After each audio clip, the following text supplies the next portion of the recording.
Graduates MLC ఎన్నికల్లో విద్యావంతులు అందరూ తనకు మద్దతుగా నిలవాలని మాజీ మంత్రి ఎమ్మెల్సీ అభ్యర్థి ఆలపాటి రాజేంద్ర ప్రసాద్ కోరారు. కాపు విద్యావంతుల ఆత్మీయ సమావేశంలో ఆయన పాల్గొని మాట్లాడారు. స్థానిక కొత్తపేటలోని ఎన్జీఓ కళ్యాణ మండపంలో ఆదివారం కాపు విద్యావంతుల ఆత్మీయ సమావేశం నిర్వహించారు. కాపు విద్యావంతుల ఐక్యవేదిక ఆధ్వర్యంలో నిర్వహించిన సమావేశంలో ఉమ్మడి కృష్ణా గుంటూరు జిల్లాల గ్రాడ్యుయేట్స్ ఎమ్మెల్సీ అభ్యర్థి ఆలపాటి రాజేంద్ర ప్రసాద్ ముఖ్య అతిథిగా పాల్గొన్నారు.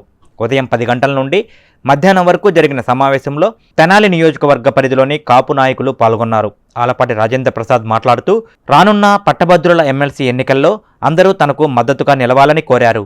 ఈ ప్రాంత సమస్యల పరిష్కారం కోసం తన వంతుగా కృషి చేస్తానని ఆయన తెలియజేశారు.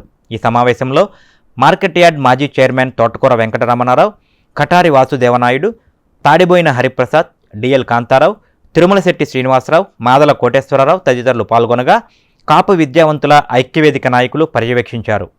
చాలా స్పష్టంగా నేను రాజకీయాల్లోకి ఎందుకు వచ్చాను, ఎందుకు కొనసాగుతున్నానే చాలా స్పష్టమైన వైఖరితో నేను రాజకీయాల్లో కొనసాగుతూ ఉన్నాను. అందుకనే వేదిక మీద ఉన్న పెద్దలు కానీ ఈ రోజున విద్యార్థులైనటువంటి మీలో మీ అందరూ ఆలోచించాల్సింది, నేను సమర్థుడిని, నేను ఈ పదవికి అర్హుడిని అనుకుంటే మీ అందరూ కూడా కలిసి పనిచేయమని చెప్పి కోరుతా ఉన్నా. ఎందుకంటే మీతో నేను ఇంతకంటే ఎక్కువ రాజకీయాలు మాట్లాడాల్సిన అవసరం లేదు. నేను ఏంటో మీ అందరికీ తెలుసు.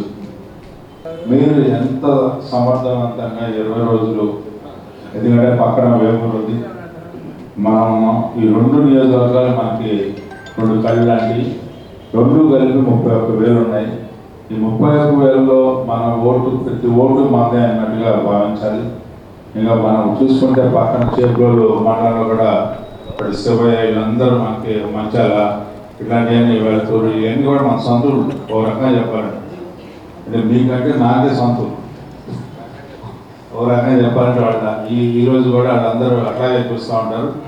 మీరందరూ ఒకసారి కమ్మిగా పనిచేసుకున్నట్టు చెరువుపల్లి ఇవన్నీ మనకు సంబంధించినవి.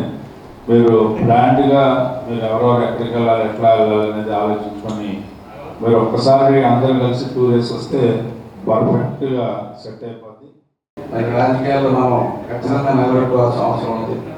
కాబట్టి ఈ ఎమ్మెల్సీ ఎన్నికల్లో ఆయన్ని బలపరిచి మన బాబు విద్యావంతులని, అలాగే డిగ్రీ హోల్డర్స్ని, అలాగే మన ఎంప్లాయీస్ని, ఇలా అందరినీ కూడా మనందరం చైతన్యపరిచి మన కూటమి అభ్యర్థిగా మరి ఉన్నటువంటి మన రాజేంద్ర ప్రసాద్ గారిని ఖచ్చితంగా మంచి మెజారిటీతో మనం కూటమి అభ్యర్థి అయినటువంటి మరి నారాయణ మనోహర్ గారిని ఎలా అయితే మంచి అభ్యర్థిగా నిలబెట్టి మంచి మెజారిటీతో గెలిపించామో, అదేవిధంగా మరి రాజేంద్ర ప్రసాద్ గారిని కూడా మంచి మెజారిటీతో గెలిపించవలసిందిగా మీ అందరూ శ్రమపడి